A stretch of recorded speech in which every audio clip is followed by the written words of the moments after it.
Hey everyone, Brandon from Brandon's Baseball Cards here. Hope you're all having a nice start to your week, a nice Monday. Tonight I'm going to be talking about the Hall of Fame results that were announced yesterday. For those of you that don't know, it was announced that Marvin Miller and Ted Simmons were elected into the Baseball Hall of Fame. And I have no problem with either one of these players being elected to the Hall of Fame.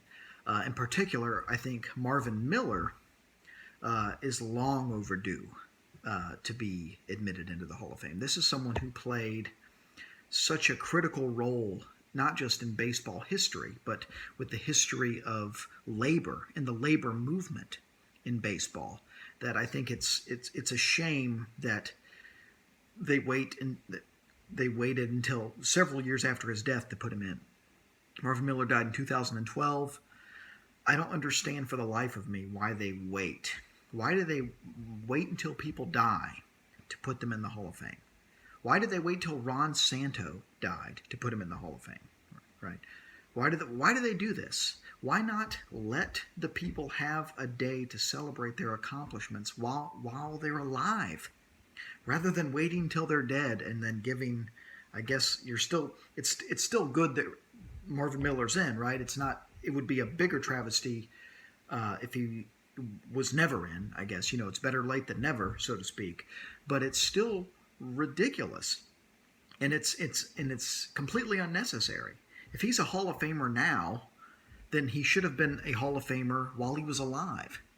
I mean, his career in the game didn't change between now and then, so what gives? So that's one thing I really think that they need to work on, is getting people in while they're alive, because some of these players, one player who was slighted, Dave Parker, I think this is a recurring theme with the Hall of Fame. It's their inconsistency in voting. It's the fact that Harold Baines is in, but Dave Parker, who has very similar statistics to Harold Baines, is not in. Right? It's the typical lack of transparency, lack of consistency that we've grown accustomed to with the Hall of Fame. And that's what I think the Hall of Fame truly needs to work on. They need to work on transparency, and they need to work on consistency. If you're going to be a little bit more inclusive as an institution, if you're going to accept more people into the Hall of Fame, right, that's fine. That's great. To me, the Hall of Fame, it's once you're in, you're in. There's no asterisk next to Harold Baines' name that says, Harold Baines underperformed compared to many of the people in this hallowed institution, right? No, he has the same plaque that all of the other Hall of Famers have. Once you're in, you're in. And there's no need to dwell on who should be. If you're already in, you're in. If you're in, you shouldn't necessarily be questioned, right? The problem that I have is the people that aren't in. That's the issue that I have.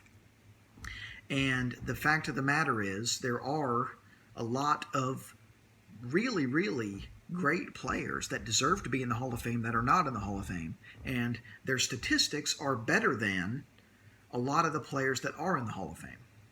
Right? Fred McGriff is an example. I mentioned Fred McGriff on one of the live chats, I believe that Mike, Baseball Collector, did about Hall of Fame. And I literally, I said, why isn't Fred McGriff in the Hall of Fame? And someone said 7 home runs. Right? And that's ridiculous. He has 493 career home runs. So he's a very talented ball player who deserves to be in the Hall of Fame. So if they want to make the Hall of Fame a little bit more of an inclusive institution, I think that's a good thing. But they need to be consistent, and they need to be transparent. That's the issue that I have.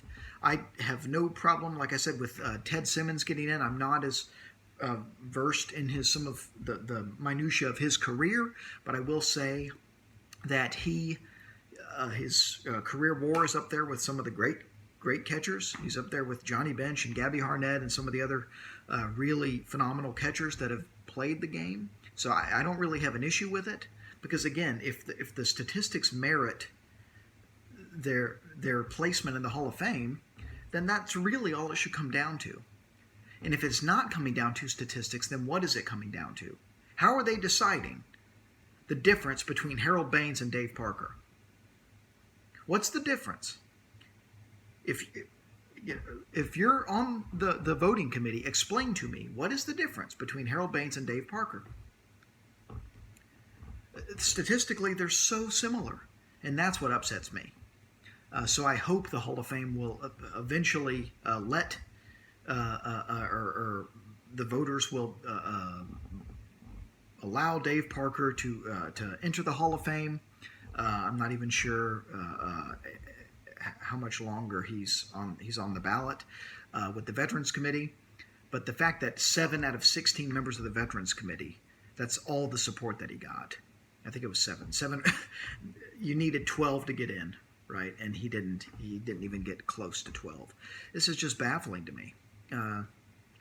So this is kind of the rant that's been rolling around in my head all day. So forgive me if this is a little bit disorganized. But I'd love to hear your thoughts below. And what do you think? What do you think of the Hall of Fame voting process? What do you think of what I've suggested about the need for consistency and transparency? What are your thoughts? I look forward to hearing from you guys. Hope you're all having a great holiday season, and keep collecting vintage baseball.